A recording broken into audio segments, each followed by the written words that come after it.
ನಮಸ್ಕಾರ. ಕನ್ನಡ ಒನ್ ನ್ಯೂಸ್ಗೆ ಸ್ವಾಗತ. ನಾನು ನಿಮ್ಮ ಭಾಗ್ಯನಾರಾಯಣ ಬೊಗ್ಗವರಪು.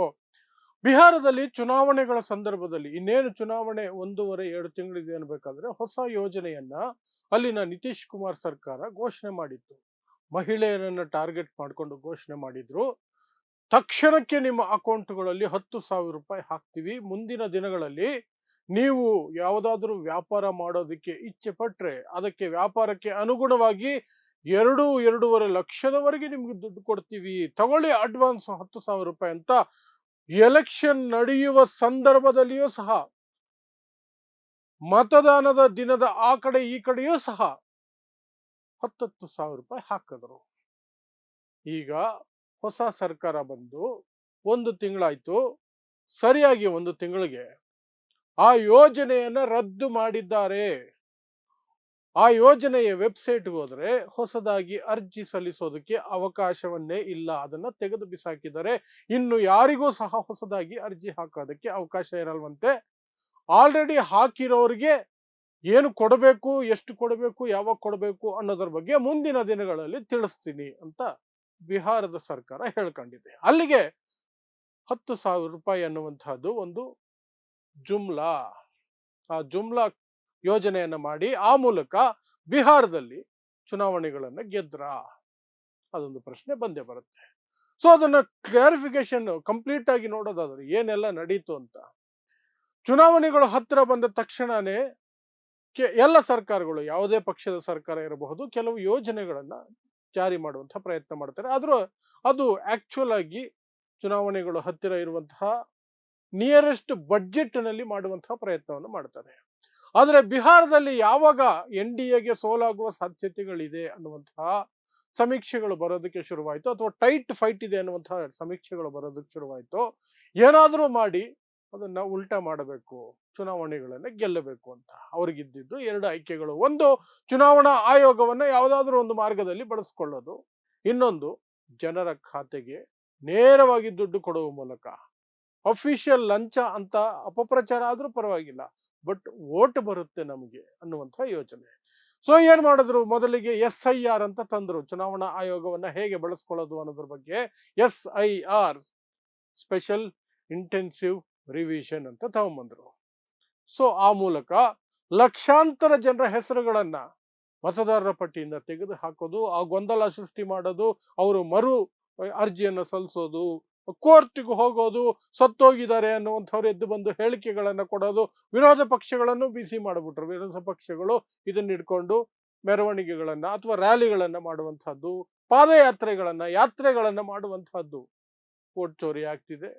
SIR ಮೂಲಕ ಚುನಾವಣಾ ಆಯೋಗ ಅವರಿಗೆ ಬೇಕಾದ ವ್ಯಕ್ತಿಗಳನ್ನ ಬಿಟ್ಟು ಮಿಕ್ಕವರನ್ನ ಕೈ ಬಿಡ್ತಾ ಇದೆ ಅಂತಲ್ಲ. ಯಾಕಂದ್ರೆ 65 ಲಕ್ಷ ಮತದಾರರ ಹೆಸರುಗಳನ್ನ ಬಿಹಾರದಲ್ಲಿ ಕೈ ಬಿಡಲಾಗಿತ್ತು. ಆನಂತರ ಸುಪ್ರೀಂ ಕೋರ್ಟ್ ಮಧ್ಯಪ್ರವೇಶ ಮಾಡಿ ಆಧಾರನ್ನ ನೀವು ಪರಿಗಣಿಸಲೇಬೇಕು ಅನ್ನೋ ದಾಖಲೆಯಾಗಿ, ಪ್ರೂಫ್ ಡಾಕ್ಯುಮೆಂಟ್ ಆಗಿ ಪರಿಗಣಿಸಲೇಬೇಕು ಅಂತ ಸುಪ್ರೀಂ ಕೋರ್ಟ್ ಆಜ್ಞೆ ಮಾಡಿದ ನಂತರ 65 ಲಕ್ಷ ಇದ್ದಿದ್ದು 22 ಲಕ್ಷಕ್ಕೆ ಬಂದು ನಿಂತು ಕೊನೆಗೂ ಸಹ ಸುಮಾರು 20 ಲಕ್ಷ ಜನ ಮತದಾರರ ಪಟ್ಟಿಯಿಂದ ಹೊರಗೆ ಉಳಿದ್ರು.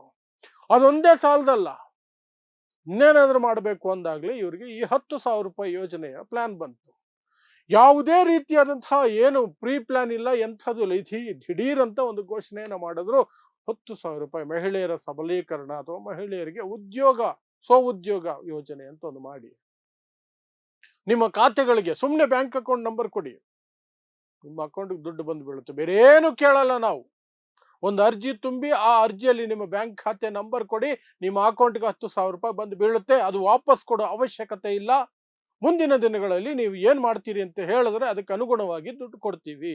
2.5 ಲಕ್ಷದವರೆಗೂ ಕೊಡ್ತೀವಿ ಅಂತೆಲ್ಲ ಚುನಾವಣಾ ಭರವಸೆಗಳನ್ನ ಕೊಟ್ಕೊಂಡು ಬಂದ್ರು. ಚುನಾವಣಾ ಆಯೋಗ ಇದ್ರ ಬಗ್ಗೆ ಚಕಾರ ಎತ್ತಲಿಲ್ಲ. ಯಾಕೆಂದ್ರೆ ಚುನಾವಣೆಗಳ ನಡುವೆ ಮೊದಲನೇ ಹಂತ ಮುಗಿದು 2ನೇ ಹಂತದ ನಡುವೆ ಹಣ ಹಾಕೋದು, 2ನೇ ಹಂತ ಮುಗಿದು 3ನೇ ಹಂತದ ನಡುವೆ ಹಣ ಹಾಕೋದು, ಈ ರೀತಿ ಹಂತಕ್ಕೂ ಸಹ ಹಣ ಹಾಕುವಂತಹ ಕೆಲಸಗಳಾಯ್ತು. ಆದ್ರೆ ಏನು ಇಲ್ಲ, 2 ಹಂತಗಳಲ್ಲೂ ಸಹ ದುಡ್ಡು ಹಾಕಿದ್ರು. ಅದರ ಬಗ್ಗೆ ಚುನಾವಣಾ ಆಯೋಗ ಚಕಾರ ಎತ್ತಲಿಲ್ಲ. ಅದೇ ಕೆಲಸವನ್ನ ಬೇರೆ ರಾಜ್ಯಗಳಲ್ಲಿ ಮಾಡೋಕೆ ಹೊರಟಿದ್ದಾಗ, ಆಂಧ್ರ ಪ್ರದೇಶದಲ್ಲಿ ಜಗನ್ಮೋಹನ್ ರೆಡ್ಡಿ ಸರ್ಕಾರ ಮಾಡಕ್ ಹೊರಟಿದ್ದಾಗ ಅದಕ್ಕೆ ಸ್ಟೇ ಮಾಡಿದ್ರು. ಇಲ್ಲ ಇಲ್ಲ ಇಲ್ಲ, ಮಾಡೋ ಹಾಗಿಲ್ಲ. ಚುನಾವಣೆ ಸಂದರ್ಭದಲ್ಲಿ ಯಾವುದು ಸಹ ನೇರವಾಗಿ ಖಾತೆಗೆ ದುಡ್ಡು ಹಾಕೋ ಕೆಲಸ ಆಗಬಾರದು ಅಂತ ಅದೇ ಚುನಾವಣೆ ಆಯೋಗ. ಆದರೆ ಬಿಹಾರದಲ್ಲಿ ಮಾತ್ರ ಅದಕ್ಕೇನು ಪ್ರಾಬ್ಲಮ್ ಇಲ್ಲ. ಸೇಮ್ ಲೈಕ್ ಮಹಾರಾಷ್ಟ್ರದಲ್ಲೂ ಅಷ್ಟೇ. ದಿಢೀರ್ ಅಂತ ನೀವು ಅಪ್ಲಿಕೇಶನ್ ಹಾಕಿ, ಗಂಡಸರು ಸಹ ಸಾವಿರಾರು ಸಂಖ್ಯೆಯಲ್ಲಿ ಹೆಂಗಸರು ಅಂತ ಹಾಕಿ ಅಪ್ಲಿಕೇಶನ್ ದುಡ್ಡು ಪಡ್ಕೊಂಡ್ರು.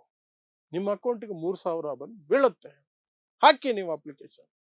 ಯಾರ್ಯಾರು ಹಾಕ್ತಿರೋ ಎಲ್ರು. ಆ ನಂತರ ಸರ್ಕಾರ ರಚನೆ ಆದ ನಂತರ, ಗೆದ್ದು ಬಂದ ನಂತರ ಕೋಟಿ ನಂಬರ್ಗಳವರೆಗೆ ಡಿಲೀಟ್ ಮಾಡಿದ್ರು ಮಹಾರಾಷ್ಟ್ರದಲ್ಲಿ.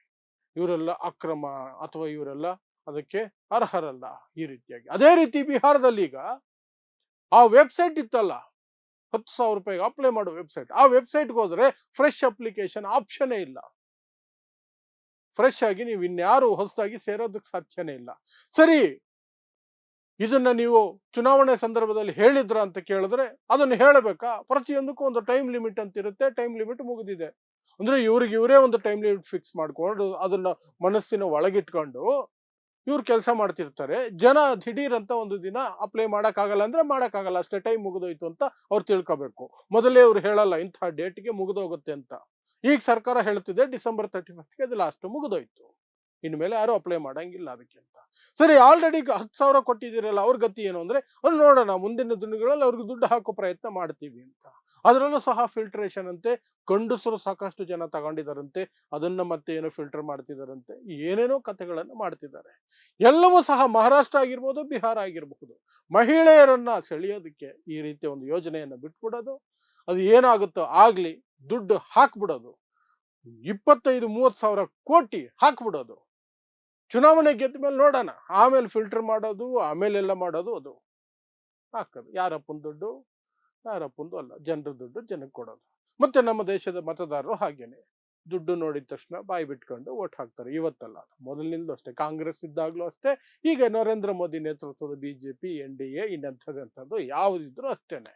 ದುಡ್ಡು ನೋಡಿ, ಒಂದು ದಿನದ ದುಡ್ಡು ನೋಡಿ 5 ವರ್ಷದ ಭವಿಷ್ಯನ ಅಡ ಇಟ್ಬಿಡೋದು, ಆಮೇಲೆ ಬಾಯಿ ಬಡ್ಕೊಳ್ಳೋದು. ಅದಿಲ್ಲ, ಇದಿಲ್ಲ, ಆ ಸೌಕರ್ಯ ಇಲ್ಲ, ಈ ಸೌಕರ್ಯ ಇಲ್ಲ, ಆಸ್ಪತ್ರೆ ಇಲ್ಲ, ರಸ್ತೆ ಇಲ್ಲ, ನೀರಿಲ್ಲ, ಇನ್ನೆಂಥದ್ದು ಇಲ್ಲ, ನಳ್ಳಿ ಸಾಯೋದು. ಮತ್ತೆ ಚುನಾವಣೆ ಸಂದರ್ಭದಲ್ಲಿ 5 ವರ್ಷ ಬಾಯಿ ಬಡ್ಕೊಂಡಿರ್ತಾರಲ್ಲ, ರಸ್ತೆ, ನೀರು, ಇನ್ನೆಂಥದ್ದು ಅದನ್ನ ನೋಡಿ ಓಟ್ ಹಾಕ್ತಾರೆ ಅಂದ್ರೆ ನೋ.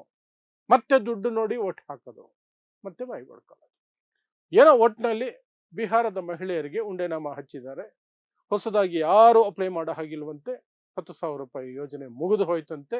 ಇನ್ನು ಹಂತವಾಗಿ ಅವ್ರಿಗೆ ಹಾಕೋದು. ಈಗ ಆಲ್ರೆಡಿ ಒಂದ್ಸಲ ಹಾಕಿಸ್ಕೊಂಡಿರೋರ್ಗೆ ಏನು ಕೊಡ್ತೀವಿ ಅಂತ ಪ್ರಾಮಿಸ್ ಮಾಡಿದಾರೋ ಅದಕ್ಕೂ ಸಹ ಒಂದಷ್ಟು ತಿಲಾಂಜಲಿ ಹಾಡ್ಬಿಡ್ತಾರೆ. ಯಾಕಂದ್ರೆ ಒಂದೊಂದು ಮಹಿಳೆಗೆ ಲಕ್ಷಾಂತರ ರೂಪಾಯಿ ಕೊಡೋದು ಇದೆಯಲ್ಲ, ಅದು ಸಿಕ್ಕಾಪಟ್ಟೆ ದುಡ್ಡು ಬೇಕಾಗತ್ತೆ.